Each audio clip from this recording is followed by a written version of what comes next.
Good afternoon, brothers and sisters. Today is Monday, May the 16th. It is 12:34. All right, we're going to start off with Psalms 50:15, and it's so appropriate for our topic today. Psalms 50:15 says, "Call upon me in the day of trouble. I will deliver thee, and thou shalt glorify me." Call upon God in the day of your trouble. He will deliver thee, and you yourself with your mouthpiece will glorify God. Period. It makes no difference who he uses to help you in your trouble. It is not man you ought to give any amount of that glory to.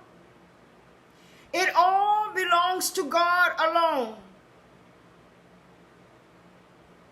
As I said to you many times before, you are never, ever to glorify any man for anything they may do for you.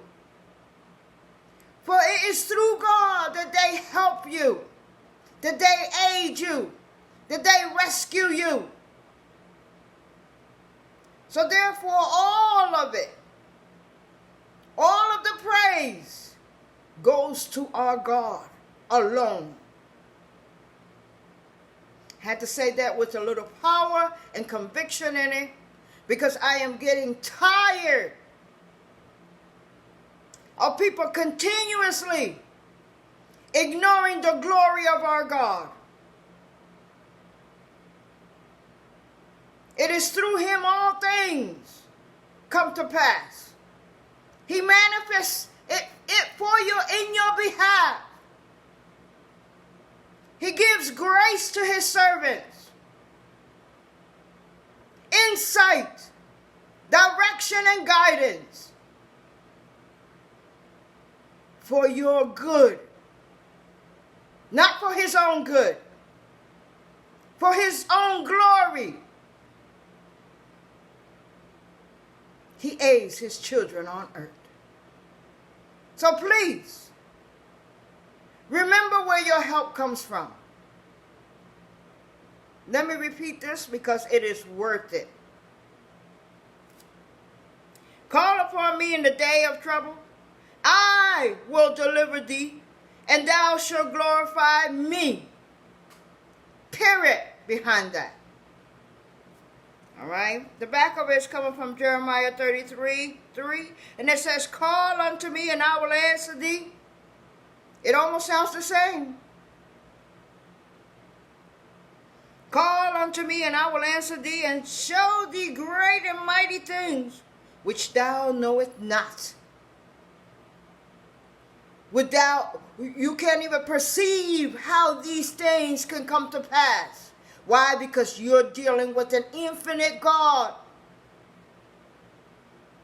That's what infinite means. Unlimitless. Supreme. Very great.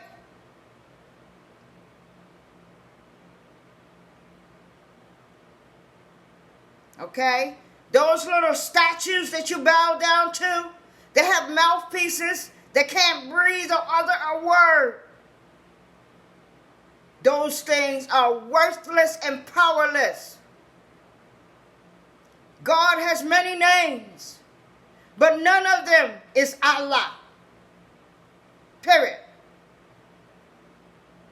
Okay. Now, let's talk about a few words here. I'm going to try to get through this, Father God. It's a lot of information, and then we still have a reading from Zechariah 1. We're walking in the Old Testament today. Okay? And,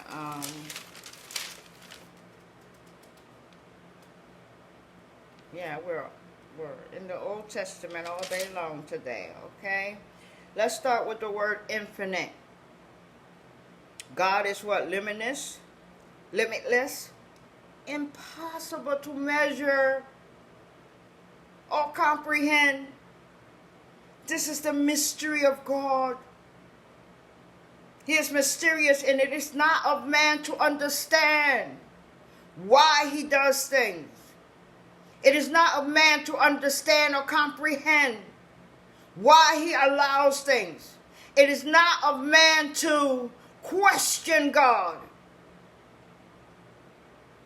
For everything he does, he works it out for our own good. All that we suffer through, he works it out for our own good. There is always a purpose for everything God does. Everything. We are his creation. His artwork. When man creates artwork, the only thing that the artwork of man can do is hang on a wall. It cannot get off that wall and walk across the gallery. A mouthpiece will not suddenly show up on that artwork and speak to thee. But every creature on this earth is God's artwork. We have mouthpieces, and as you can see, it works. We have eyes, as you can see, it functions. We have the same parts as the God we worship.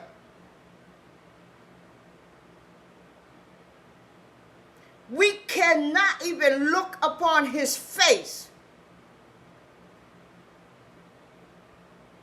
but we can observe and behold all that he has created, from man to beast. There are things on this earth that we have yet to discover. Again, God knows about it. Okay? There are things on this earth that God has hidden from man. Again, he knows exactly where it is. So he is what?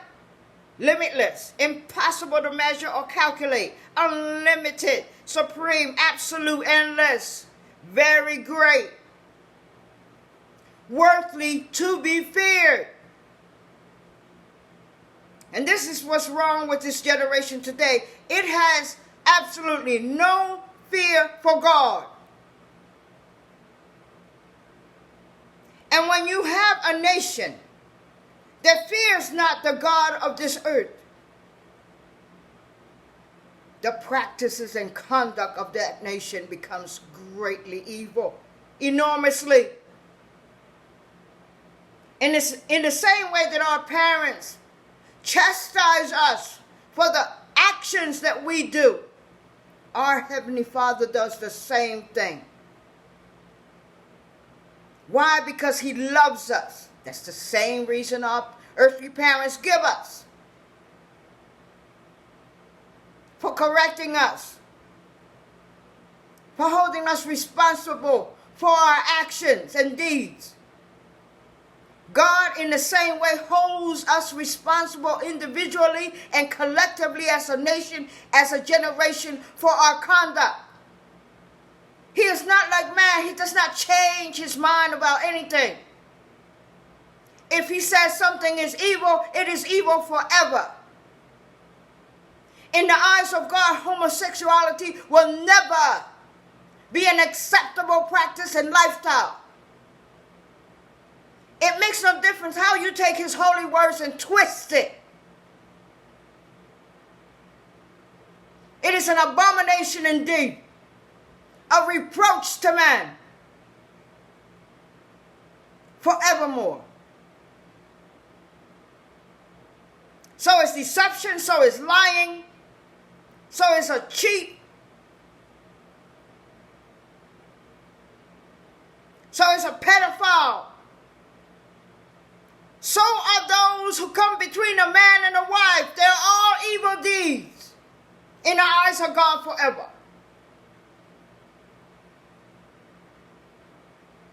And yes, he does punish us for our deeds. And that's what we're going to learn today. All right?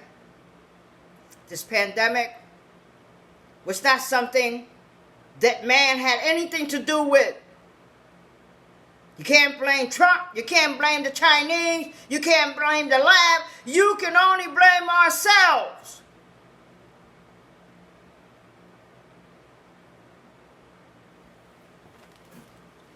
Calamity. What is that? It is major trouble, honey. Major. It is correction. It is divine. It is a load to absorb. It is frightening. It can ruin you. It is a misfortune.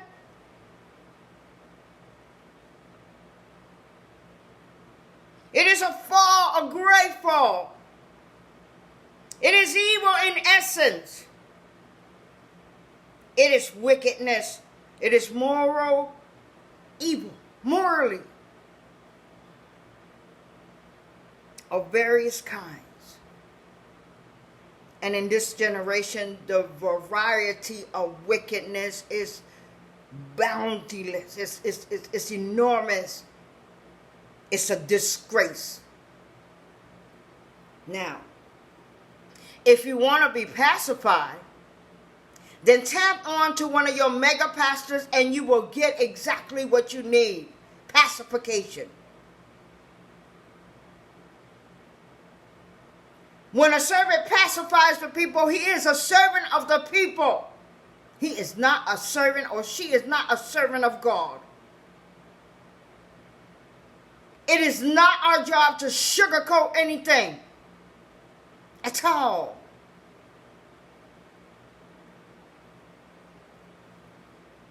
So what is a calamity? A load or a burden under which one is crushed.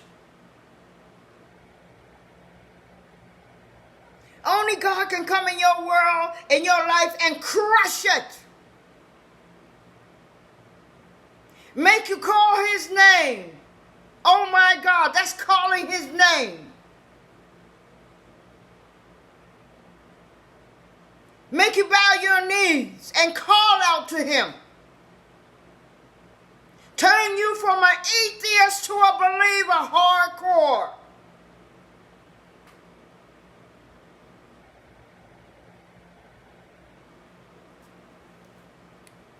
Psalms 141:5 says, "Let a righteous man strike me. Let a righteous man or woman strike thee. It will be better than God striking thee. It is better than God correcting thee."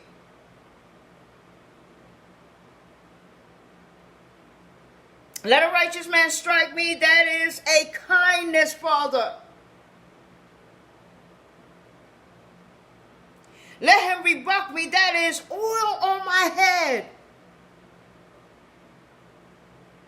So when a servant of God corrects you, that is like pouring oil on your head. But if you take not the correction, whatever comes down that chain, you deserve. That's right. Because what? You refused correction. You rejected it. Turn your back on correction. And if you cannot be corrected, then let calamity come your way. It will surely teach you. But it is better to learn from the words of a servant or a parent than it is to learn through bad experience.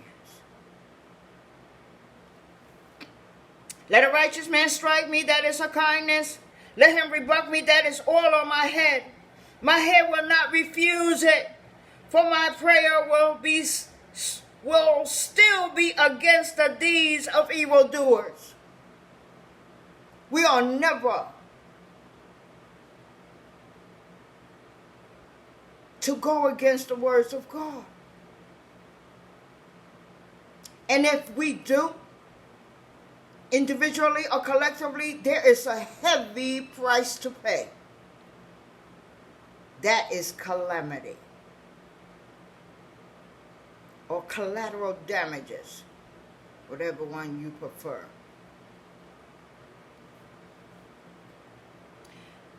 There are various deeds and various kinds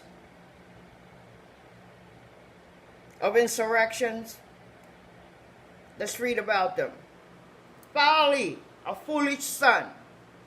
Proverbs 19:13 says, a foolish son is a father's ruin, and a quarrelful wife is like constant dripping of a leaky roof. If your roof begins to leak, it's a small leak in the beginning. If you ignore the small leak, it gets larger and larger. It's not going to get any smaller. In the same way, when you ignore corrections from whatever direction they come from, your issues will be great. The price you pay will be great and enormous, and a crushing blow unto thee. Nobody but God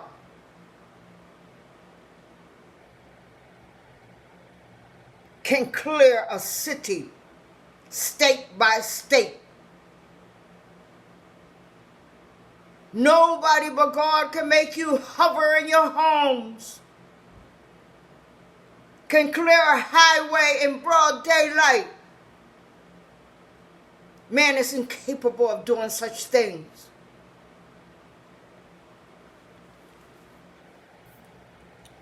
So we know that a foolish child, son or daughter, can be a ruin to his parent, and a quarrelful wife is worse than a leaky roof. So mind who you walk to that altar with. You just may be walking to that altar with Lucifer's child instead of a son or daughter of God. Disease, poverty, bereavement, as in Job's experience. I've been using Job a lot, I'm sorry. There's a lot to learn from the life of Job. In every generation, you can always use these same servants and saints of God of the biblical time.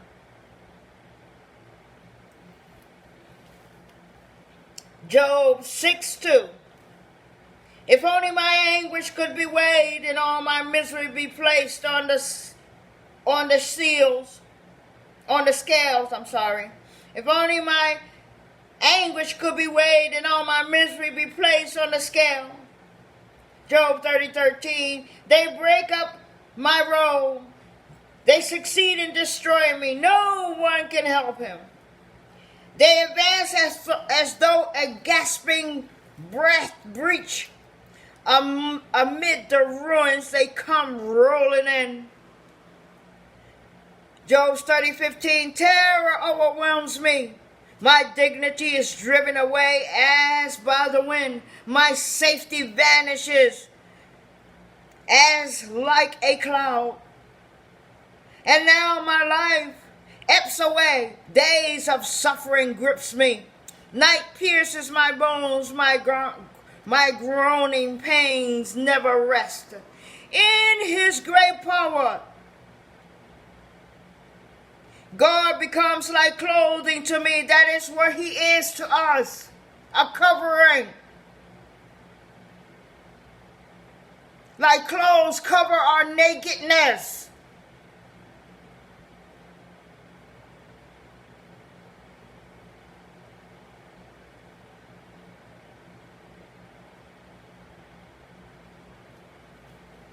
In his great power, God becomes like clothing to me. He binds me like the neck of my garment.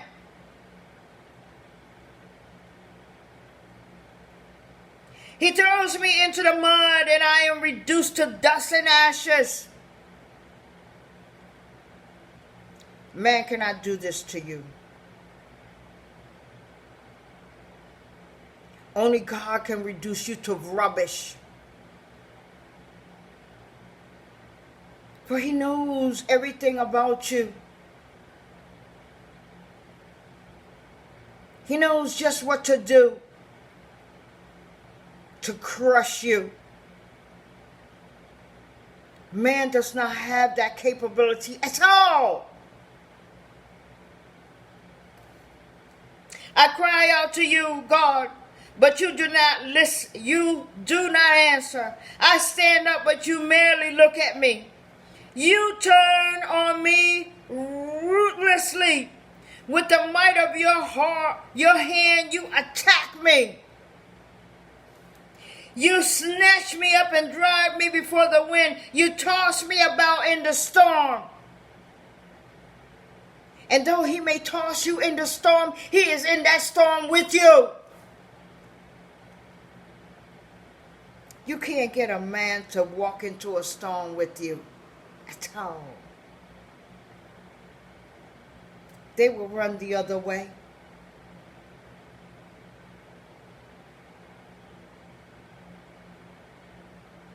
You can bury your child.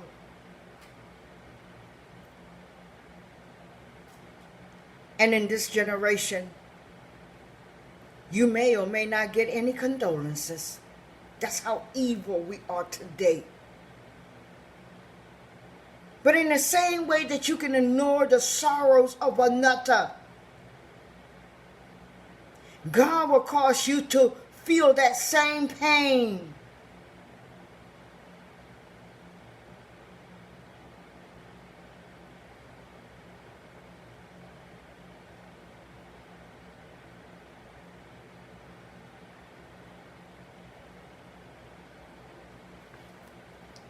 I know you will bring me down to death, to the place appointed for all the living, and that is both man and beast. Inescapable indeed.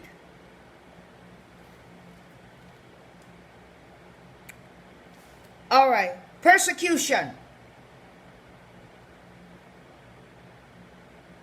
Your greatest help when you are being persecuted is God Himself, not your lawyer. Not the money that you're dishing out to defend yourself. God is the one who grants the judgment and justice on earth. Not man. Persecution, 2 Samuel 22:19. They confronted me in the day of my disaster, but the Lord was my support. As I said, in the day of your persecution, God is your greatest help. He is your anchor. Man can never replace your anchor at all. 2 Samuel 22:20. He brought me out into a spacious place. He rescued me because He delighted in me. Proverbs 18:19 says exactly the same words. He brought me out into a spacious place. He rescued me because He delighted in me. Those are the exact same words.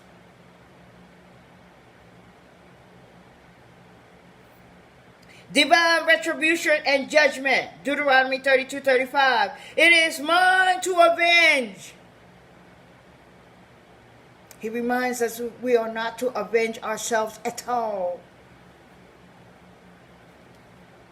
If we are to give God our troubles, we are to give Him our enemies.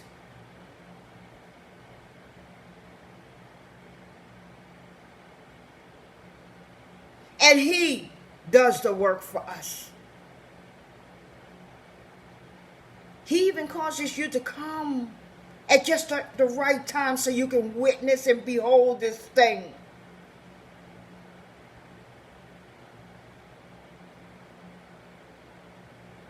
This is why I tell people all the time. It is better, listen to me, brothers and sisters. It is better for a person to curse you out than for a person to bow their knees and give your name to God.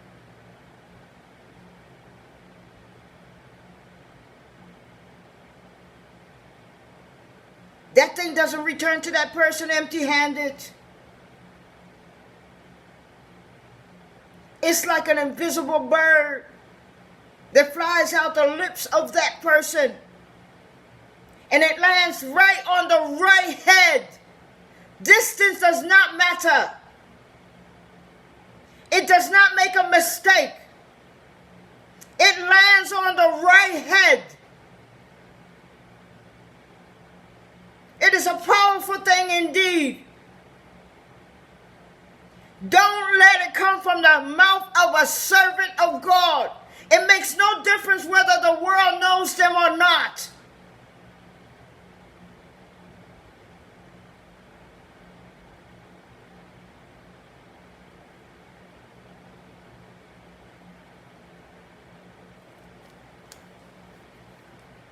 It is mine to avenge, I will repay.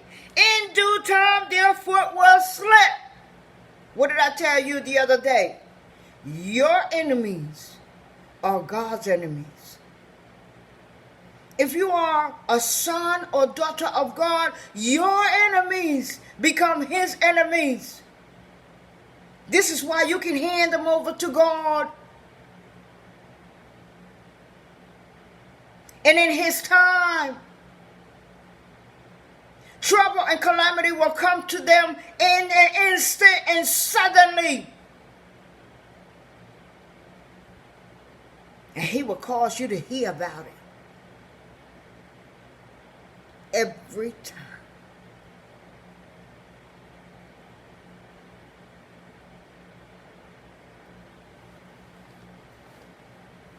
It is mine to avenge, I will repay in due time. Their foot will slip. Their day of disaster is near, and their doom rushes upon them.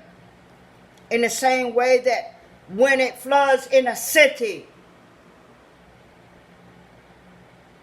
that 20 foot, 100 foot of water rushes upon the land and destroys everything in its path. Everything.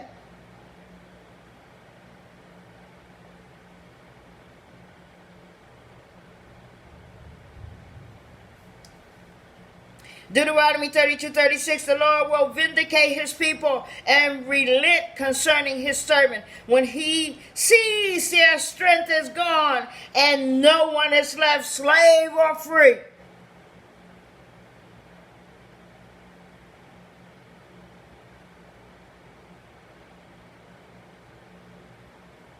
Who is man that we ought to eliminate that which God has created? Did not Jesus walk upon this earth? Was there not slaves upon this earth when Jesus walked upon this earth?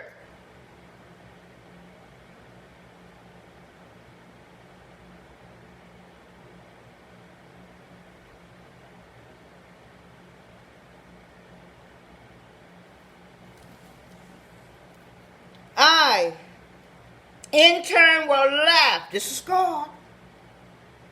Talking about laughing now.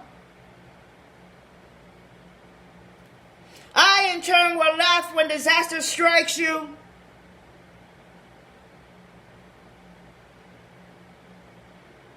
In the same way that we ignore his statutes, his commandments, his no ordinances. We ignored all them.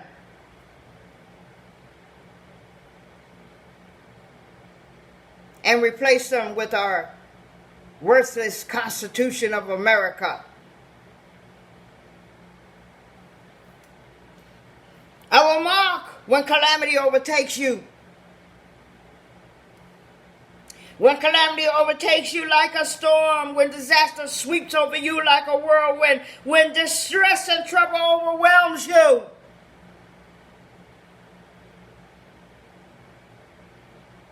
What did God say? I will laugh.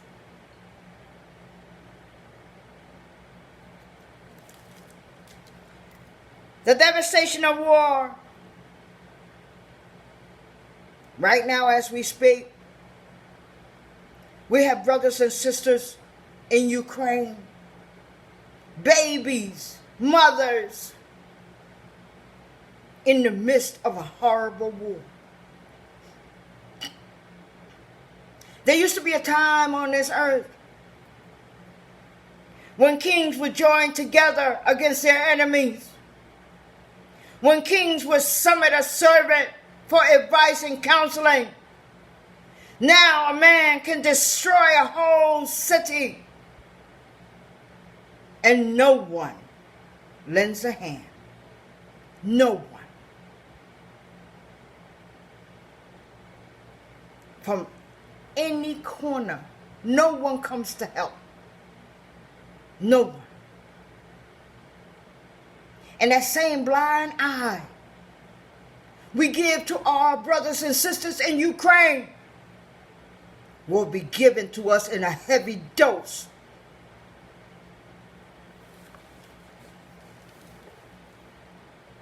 Jeremiah 46:21, the merciless in her rank are like fattened calves.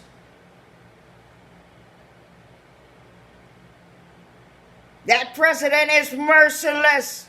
He is like a fattened calf.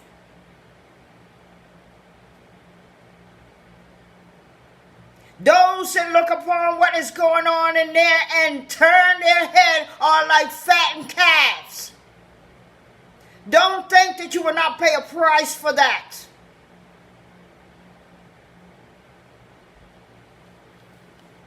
They too will turn and flee together. They will not stand their ground. For the day of disaster is coming upon them, and the time for them to be punished.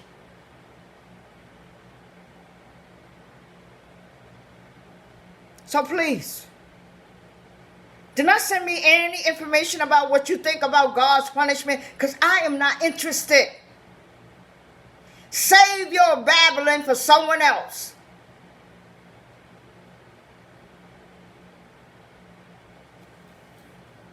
Adversaries, if any of any kind. Proverbs 27:10, do not forsake your friend or a friend of your family.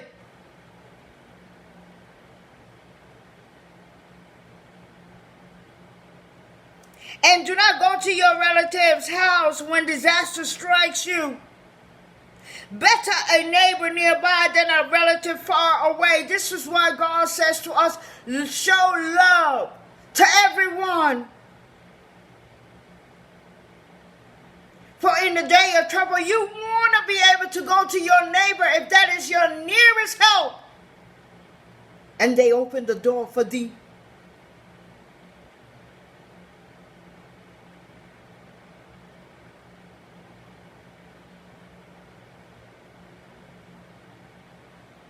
All the countries around Ukraine are their neighbors.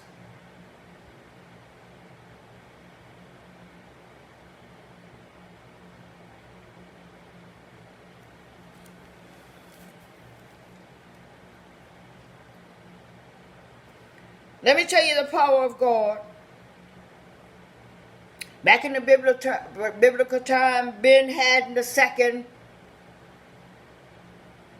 was trying to do his thing. At the time, Jehoram was the king of Israel. And at the time, Elijah was the servant. Let's read the phenomenon.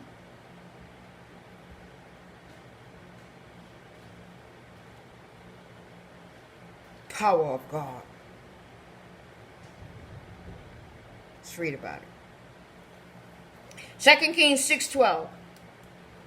Every time the king of Ben-Hadad II would send out his troops to attack the Israelites, somehow or another, they would always discover what he was up to. Let's see how great God is.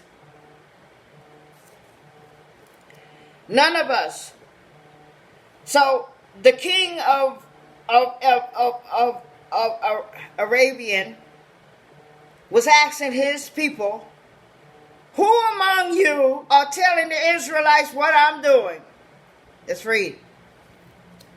None of us, my lord the king, said one of his officers, but Elijah. He asked a question, who among my people is telling the Israelites what I'm up to? And this is their answer.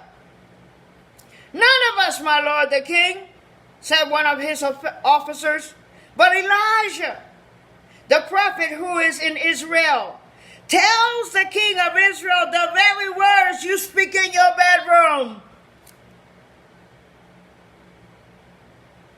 The whispering you do in your bedroom, Elijah hears it and tells the king of Israel,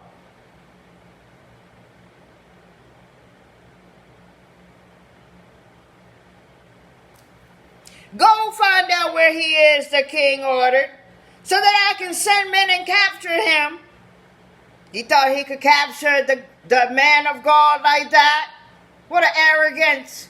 The same arrogance that plays today. Go out where he is, the king ordered, so that I can send men and capture him. The report came back, he is in Dothan. That's where he was. They were right. Then he sent horses and chariots and a strong force there. They went by night and surrounded the city. So Elijah gets up early in the morning, and him and his servants go outside early. When the servant of the man of God got up and went out early the next morning, the army with horses and chariots had surrounded the city, and Elijah could see this. Oh, my Lord, what shall we do? The servant asked. Don't be afraid, the prophet answered. Those who are with us are more than those who are with them.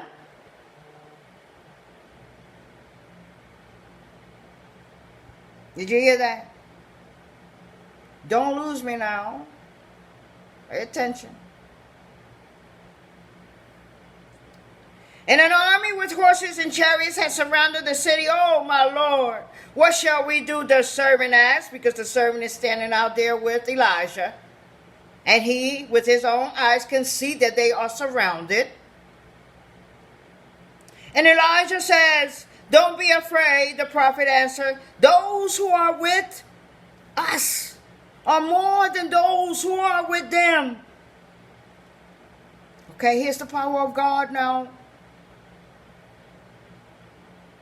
You already know that everything that is being whispered in the bedroom of the king is being heard in the ears of Elijah. And he is putting it in the ears of the king of Israel. And Elijah prayed, oh Lord, open his eyes so that he may see.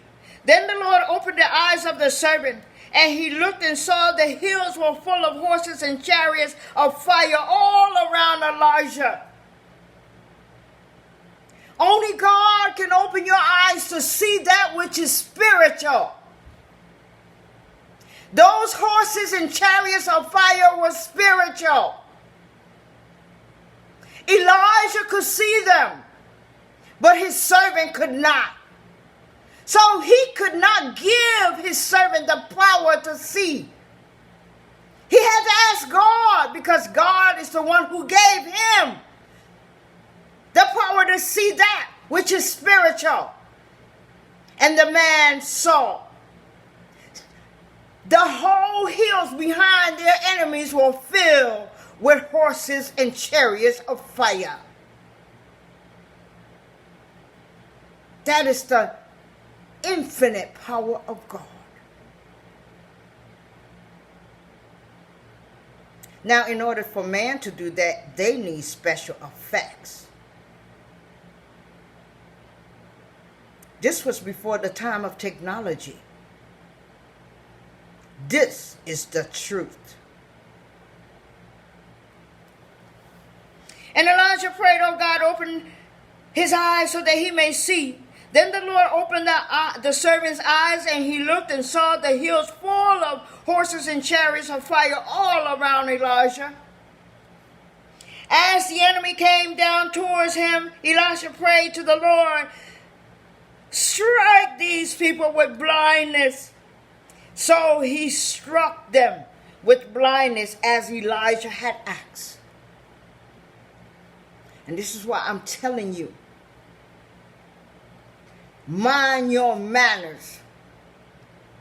Watch what you say to others, because you don't know who they are to God.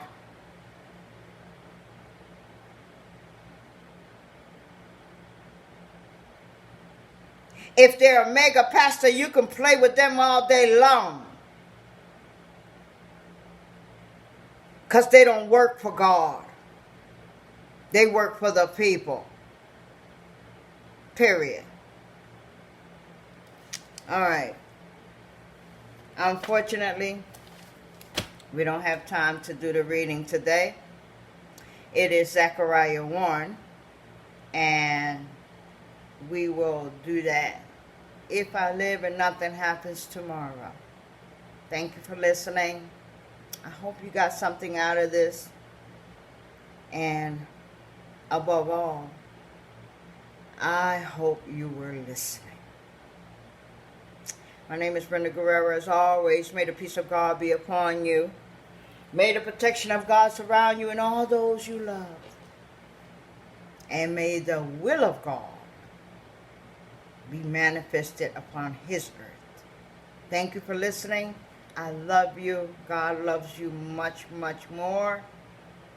Regardless of what's going on in your life, if you're on struggle mode, remember that he is with you in that storm.